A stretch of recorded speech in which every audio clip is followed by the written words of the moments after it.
Shouldn't be.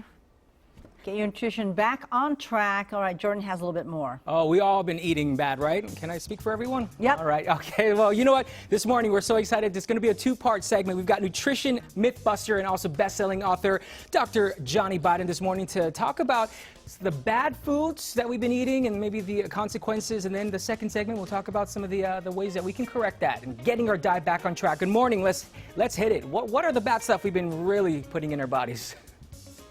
Basically, it's everything on this side of the table.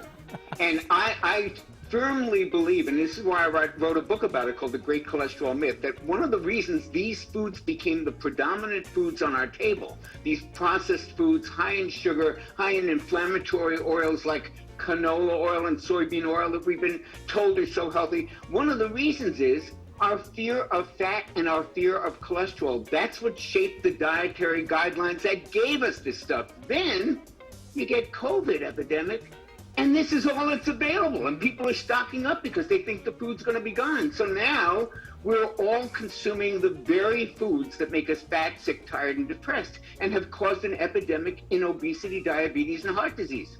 I mean, it's you know, you were part of that also, that new film that was out in March called Fat Fiction, and you talk about that. It's sort of been ingrained in us from early age back in the 70s that, you know, eating fats are bad, but you're saying no, it is eating, you know, carbs and those type of sort of processed foods that are things that we should not have in our diet. You know, there was just a study recently done in Malaysia, a great study, where they looked at dietary patterns like high fat, low fat, high carb, low carb, medium protein. They looked at the patterns that people actually eat. And most of the people in that study were using saturated fat, Malaysian palm oil, which I happen to think is a great oil. So it had nothing to do with that. What they found was the markers for heart disease, the risk factors for heart disease, did not track with how much fat you ate. They tracked with how much carbohydrate you ate. And that is really the thing we're trying to get across to people, is that we identified the wrong villain here. And we need to give up these foods, or at least stop relying so much on the foods that would last forever, and start looking at real foods, which is what I'm going to talk about in segment 2, which are the stuff that your grandmother would recognize as food. Nobody would say, what is this? What are berries? What are nuts? What is healthy oils and butter and eggs? And nobody would say that. But if you went to a kind of a blue zone area where they weren't like really into civilization, you showed them some of this stuff, they wouldn't even know what it is.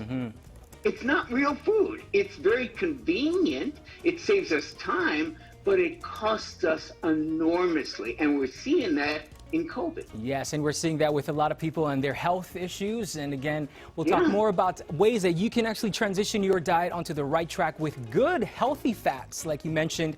And that's coming up in the 9 o'clock hour. So Dr. Jonny Bowden, we thank you so much for being with us. We will see you in just a few. See you in a few. So stick around. All right, Tina, back to you. All right, thanks. Rolling up our sleeves to make some sauerkraut. New at 9, we learn more about